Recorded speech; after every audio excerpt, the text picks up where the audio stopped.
Donc, question suivante. Salam alaikum wa rahmatullahi wa barakatuh. Je suis une sœur non arabophone et je maîtrise mal la langue arabe pour réciter les sourates lors de mes prières. J'espère, Inch'Allah, pouvoir prendre des cours, mais en attendant, je me demande si le fait de faire des fautes, de ne pas sortir certaines lettres, a une conséquence sur la validité de ma prière. Je voudrais savoir aussi s'il est mieux de corriger les sourates déjà apprises avant d'en apprendre d'autres. Barakallahu fikum, qu'Allah Azza wa Jal vous récompense dans cette vie et dans l'autre, et vous accorde une place auprès de lui dans son paradis. Tfadal Cheikh. Amen. Et puis Allah subhanahu wa ta'ala vous donner la même chose que vous m'avez souhaité. Je dis à cette personne, en fait, ce qu'elle a dit est vrai. De préférence, yani, elle insiste sur les sourates qu'elle connaît, jusqu'à ce qu'elle les apprenne très bien, les prononce très bien. Ensuite, elle va vers une autre sourate. Car ce n'est pas obligé d'apprendre beaucoup de sourates. L'essentiel, c'est d'apprendre les sourates avec lesquelles je vais prier. C'est pour ça que je lui conseille d'apprendre, par exemple, sourate al-Fatiha, bien sûr, et par exemple, Qul huwa Allah, sourate al-Ikhlas. Ensuite, sourate, par exemple, al-Masad, ou bien al-Falaq. Ça dépend.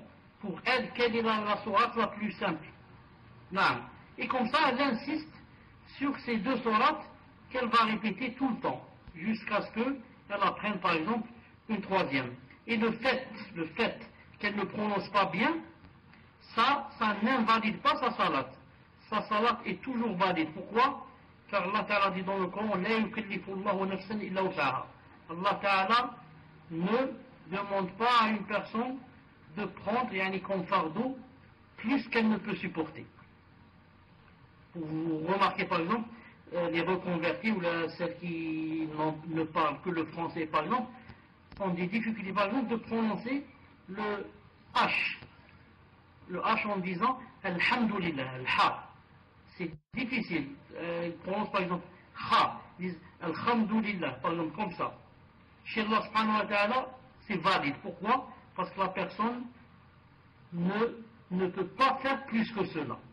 Si elle fait exprès, elle peut dire Alhamdulillah et elle dit Alhamdulillah exprès. Dans ce cas, sa salat est nulle.